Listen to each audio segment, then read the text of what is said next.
Good morning, Bobo Juno, sa tanan nimong naminaw. Okay. Attorney, gipagsuspenso ang mga empleyado sa NFA matod pa sa gingong ano maluso matod pa nga pagbaligya og NFA nga bugas ngadto sa rice traders unya di ay kapitulyo did-an man nga makapalit og bugas sa NFA unsay ikasulti nimo ani?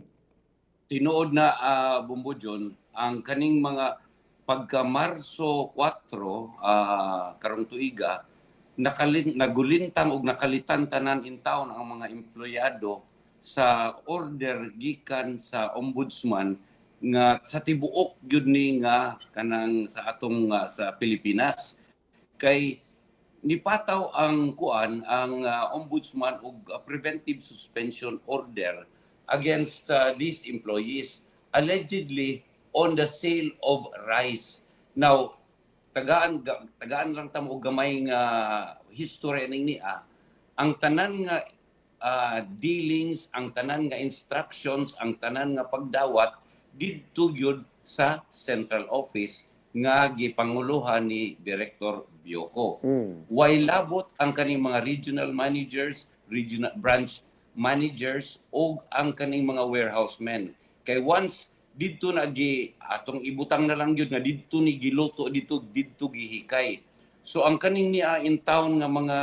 nasa ubos ang mampud og moingon nga kung naay order gikan sa ibabaw valid binding daghang kay namirma authorized nang natanan i-cascade dito sa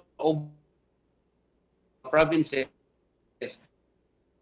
moingon sila nga uy gikan man sa atong kuan mando ni gikan sa ibabaw. So as a matter of course ilaha man ang obligasyon gyud nga kung naay order mo ila gyud nang i-release because valid ang order daghan kay namirma mao na nay karon nga wa gyud sila nakalitan lang sila nga unsa may among gibuhat nga nagsunod ra man mi sa order gikan sa ibabaw which to their sa ilang interpretasyon valid man kaayo Bombo John. Unya naapoy mga dokumento gyud nga nagsuportar sa ilahang mga lihok. So mao na karon nga luoy kaayo ang kaning mga ubos nga mga empleyado kay sila may napagan aning niya but ato sa ning tukion ang kaning suspension order nga gi-issue sa ombudsman. Kani karon nagkaguliyang na sila because during the congressional hearing it turned out nga kani di ay mga lista kuno sa mga supposedly nga mga nasuspenso why validation meaning to say walay investigasyon nga gi-conduct ang Department of Agriculture. So pagkahibaw nila nga naanay anomalya dito sa central office dito sa central office nakahibaw sila nga naay anomalya ang gikuha dayon sa kanang Department of Agriculture ni tan-aw sila sa matrix sa mga tawo nga nagduma gikan sa ibabaw hangtod sa ubos wala sila magtan-aw nga kato di ang ilang gipangiha ilang gitagaan og kanang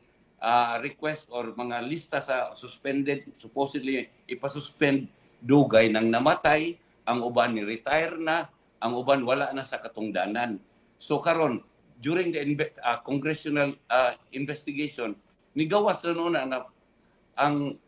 nagpasanginlay na sila kay ang DA niingon nga gikan sa NFA. Ang NFA wa man pud miingon nga nihatag sila. So it is true nga ang katong gigamit nga DA lista ang gi-submit dito sa ombudsman. Pero as far as kung mangutana ka nako, ni-admit man gyud sila nga wa pa gyud investigation. Mao na nga sakit kay palandungon Bombo John ba nga ang kaning mga tawo nga gobyerno they are civil servants nga doing what is ministerial nga kung naay order gikan sa ibabaw valid ang order daghang kay namirma naturally panalitan kaning mga warehouse men ipagawas yun na nila ang bugas dili sila moingon ba nga moabot ang probinsya kuan ka na naay order gikan sa central office ni Biok ang kaning why labot ang makapangutana bagod ang mga provincial oy Mr. Bioko niagi ni og kuan bidding niagi ni pila may nadawat ani dili na because there is already a valid order coming from the central office mo na nga sila gyud naangin aning niya wa sila'y participation whatsoever pero mo lagi I have filed sa ombudsman nga in town unta ang gipataw nga 6 months nga preventive suspension is grabe yung kay pobre kayo wa good ni they are on a day-to-day basis ang ilahang